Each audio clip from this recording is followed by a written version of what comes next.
नमस्कार दोस्तों, स्वागत है आपका टिम्स एकेडमी में। दोस्तों, आज हम आपके लिए इंडियन हिस्ट्री एमसीक्यू की सीरीज का एक और वीडियो लेके आए हैं। इस वीडियो में हम बात करेंगे मुगल वंश से जुड़े कुछ इंपॉर्टेंट एमसीक्यू के बारे में। तो वीडियो को एंड तक जरूर देखना और अगर आपको ये वीडियो पसंद आए तो इसे लाइक, शेयर और कमेंट जरूर करना। दोस्तों, हमने बैंकिंग, एसएससी और स्टेट गवर्नमेंट जॉब्स के ऑफलाइन बैचेस भी स्टार्ट कर दिए हैं। अगर आप एडमिशन लेना चाहते हो तो डिस्क्रिप्शन में आपको हमारी कॉन्टैक्ट डिटेल मिल जाएगी, वहां से आप हमें कॉन्टैक्ट कर सकते हो। तो चलिए शुरू करते हैं आज का वीडियो।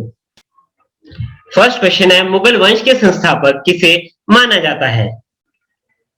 इसका आंसर है बाबर को। तो बाबर को मुगल वंश का संस्थापक माना जाता है। बाबर का जन्म 1483 ईस्वी में हुआ था और बाबर के पिता का नाम उमर शेख मिर्जा था। तो ध्यान रखना है आप लोगों ने, मुगल वंश का संस्थापक कौन था? बाबर था। इनका जन्म 1483 ईस्वी में हुआ था और इनके पिता का नाम उमर शेख मिर्जा था। नेक्स्ट क्वेश्चन है, बाबर फरगाना की गद्दी पर कब बैठा था? इसका आंसर है 1494 ईस्वी में। तो बाबर फरगाना की गद्दी पर कब बैठा था? 1494 ईस्वी में बैठा था। बाबर के पिता उमर शेख फरगाना के शासक थे। बाबर फरगाना की गद्दी पर 8 जून 1494 ईस्वी में बैठा था और बाबर ने बादशाह की उपाधि 1507 ईस्वी में धारण की थी। तो बाबर गद्दी पर कब बैठा था? 8 जून 1494 ईस्वी में फरगाना की गद्दी पर बैठा था। नेक्स्ट क्वेश्चन है, बाबर के कितने पुत्र थे? इसका आंसर है 4। तो बाबर के कितने पुत्र थे? 4 थे। बाबर के 4 पुत्र थे, हुमायूं, कामरान, अस्करी और हिंदाल। तो ध्यान रखना है आपने, 4 पुत्र थे बाबर के। नेक्स्ट क्वेश्चन है, वर्ष 1526 ईस्वी में लड़ी गई पानीपत की पहली लड़ाई में बाबर से कौन पराजित हुआ था? इसका आंसर है इब्राहिम लोदी। तो 1526 ईस्वी में जो पानीपत की पहली लड़ाई लड़ी थी बाबर ने, उसमें कौन पराजित हुआ था? इब्राहिम लोदी पराजित हुआ था। पानीपत की पहली लड़ाई 21 अप्रैल 1526 ईस्वी में लड़ी गई थी। यह युद्ध बाबर और इब्राहिम लोदी के बीच में हुआ था और इस युद्ध में बाबर ने इब्राहिम लोदी को हरा दिया था। तो ध्यान रखना है आपने, कब हुई थी पानीपत की पहली लड़ाई? 21 अप्रैल 1526 को बाबर और इब्राहिम लोदी के बीच में हुई थी और इसमें बाबर जीत गया था और इब्राहिम लोदी हार गया था। नेक्स्ट क्वेश्चन है, बाबर के द्वारा लड़े गए प्रमुख युद्ध कितने हैं? इसका आंसर है 4। तो बाबर के द्वारा लड़े गए प्रमुख युद्ध कितने हैं? 4 है। कौन कौन से है? पानीपत का युद्ध, खानवा का युद्ध, चंदेरी का युद्ध और घाघरा का युद्ध। इसको आप एक ट्रिक से भी याद रख सकते हो। क्या ट्रिक है वो? कि 26 को पानी पिया बाबर ने, 27 को खाना खाया, 28 को चल दिया, 29 को घर गया और 30 को मर गया। तो इस ट्रिक से भी आप याद रख सकते हो कि 26 को पानी पिया मतलब पानीपत का युद्ध, 27 को खाना खाया मतलब खानवा का युद्ध, 28 को चल दिया मतलब चंदेरी का युद्ध, 29 को घर गया मतलब घाघरा का युद्ध और 30 को मर गया मतलब 30 को उसकी डेथ हो गई थी, कि 1530 को उसकी डेथ हो गई थी। तो इस तरीके से आप इसे याद रख सकते हो। पहला जो युद्ध हुआ था वो पानीपत का युद्ध हुआ था। ये 21 अप्रैल 1526 ईस्वी में इब्राहिम लोदी और बाबर के बीच हुआ था और इस युद्ध में बाबर की विजय हुई थी। जो दूसरा युद्ध हुआ था वो कौन सा हुआ था? खानवा का युद्ध हुआ था। ये 17 मार्च 1527 ईस्वी में राणा सांगा और बाबर के बीच में हुआ था और ये इस युद्ध में भी बाबर विजयी हुआ था। जो तीसरा युद्ध है वो कौन सा हुआ था? चंदेरी का युद्ध हुआ था और ये 29 जनवरी 1528 ईस्वी में हुआ था। मैदानी राय और बाबर के बीच ये युद्ध हुआ था और इस युद्ध में भी बाबर विजयी हुआ था। जो चौथा युद्ध हुआ था वो कौन सा युद्ध हुआ था? वो घाघरा का युद्ध हुआ था और ये युद्ध 6 मई 1529 ईस्वी में अफगानों और बाबर के बीच में हुआ था और इस युद्ध में भी बाबर विजयी हुआ था।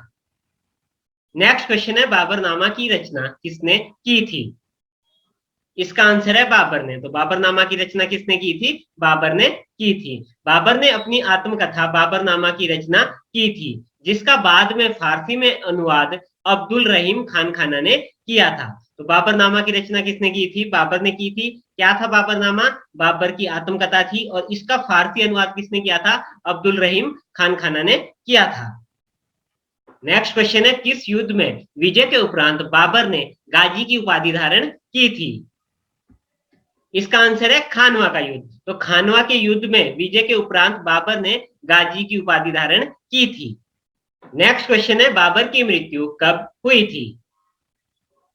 इसका आंसर है 1530 ईस्वी में। तो बाबर की मृत्यु कब हुई थी? 1530 ईस्वी में हुई थी। बाबर की मृत्यु 26 दिसंबर 1530 ईस्वी को आगरा में हुई थी।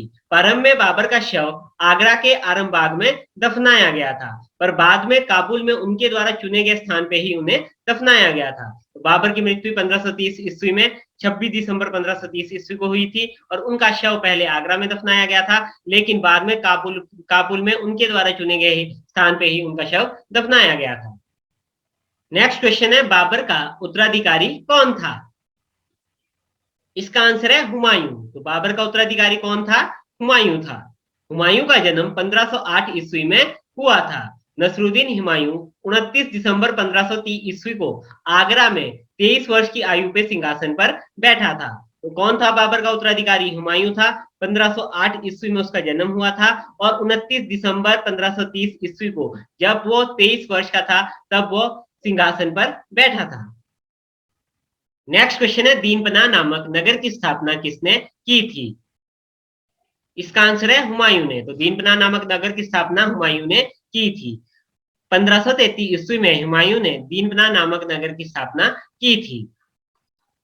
नेक्स्ट क्वेश्चन है, चौसा का युद्ध कब हुआ था? इसका आंसर है 1539 ईस्वी में। तो चौसा का युद्ध कब हुआ था? 1539 ईस्वी में हुआ था। यह युद्ध 25 जून 1539 ईस्वी में हुमायूं और शेर खान के बीच में चौसा नामक जगह पर हुआ था। चौसा के युद्ध में हुमायूं ने कुछ गलतियां की जिसकी वजह से वो हार गया था और इस युद्ध में जीत के बाद शेर खान ने शेर शाह की उपाधि धारण की थी। नेक्स्ट क्वेश्चन है, बिलग्राम का युद्ध कब हुआ था? इसका आंसर है 1540 ईस्वी में। तो बिलग्राम का युद्ध कब हुआ था? 1540 ईस्वी में हुआ था। यह युद्ध 17 मई 1540 ईस्वी में लड़ा गया था। बिलग्राम का युद्ध हुमायूं और सूर साम्राज्य के संस्थापक शेर शाह के बीच में हुआ था। इस युद्ध में भी शेर शाह ने जीत हासिल की थी और बिलग्राम का युद्ध जीतने के बाद शेर शाह ने हुमायूं को भारत छोड़ने पर विवश कर दिया था। तो 17 मई 1540 ईस्वी में यह बिलग्राम का युद्ध हुआ था और यह भी हुमायूं और किसके बीच? शेरशाह के बीच में यह युद्ध हुआ था। इस युद्ध में भी शेरशाह ही जीता था और इस युद्ध के बाद हुमायूं को भारत छोड़ना पड़ा था। नेक्स्ट क्वेश्चन है, हुमायूं के बेटे का क्या नाम था? इसका आंसर है जलालुद्दीन मोहम्मद अकबर। तो हुमायूं के बेटे का क्या नाम था? जलालुद्दीन मोहम्मद अकबर था। नेक्स्ट क्वेश्चन है, हुमायूं नामा की रचना किसने की थी? इसका आंसर है गुलबदन बेगम ने। तो हुमायूं नामा की रचना किसने की थी? गुलबदन बेगम ने की थी। हुमायूं की जीवनी का नाम हुमायूं नामा है जो कि उनकी बहन गुलबदन बेगम ने लिखी थी। नेक्स्ट क्वेश्चन है, हुमायूं की मृत्यु कब हुई थी? इसका आंसर है 1556 ईस्वी में। तो हुमायूं की मृत्यु कब हुई थी? 1556 ईस्वी में हुई थी। 1 जनवरी 1556 ईस्वी को दीनपनाह के भवन की सीढ़ियों से गिर के हुमायूं की मौत हुई थी। तो कब हुई थी हुमायूं की मौत? 1 जनवरी 1556 ईस्वी को हुई थी। नेक्स्ट क्वेश्चन है, सूर साम्राज्य की स्थापना कब हुई थी? इसका आंसर है 1540 ईस्वी में। तो सूर साम्राज्य की स्थापना कब हुई थी?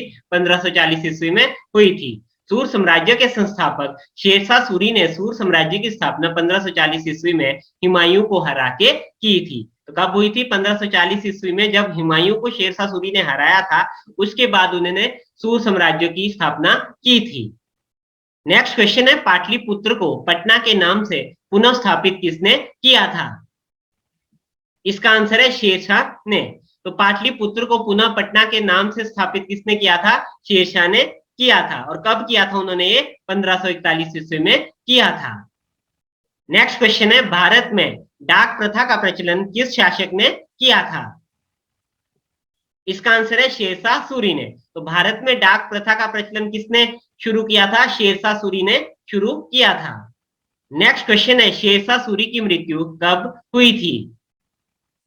इसका आंसर है 1545 ईस्वी में। तो शेरशाह सूरी की मृत्यु 1545 ईस्वी में हुई थी। चंदेल राजपूतों के खिलाफ जब वो युद्ध लड़ रहे थे तो कलिंगर के किले में विस्फोट होने से उनकी मृत्यु हो गई थी। तो 1545 ईस्वी में जो चंदेल राजपूत के खिलाफ वो युद्ध लड़ रहे थे तो कलिंगर के किले में विस्फोट होने की वजह से उनकी मृत्यु हो गई थी।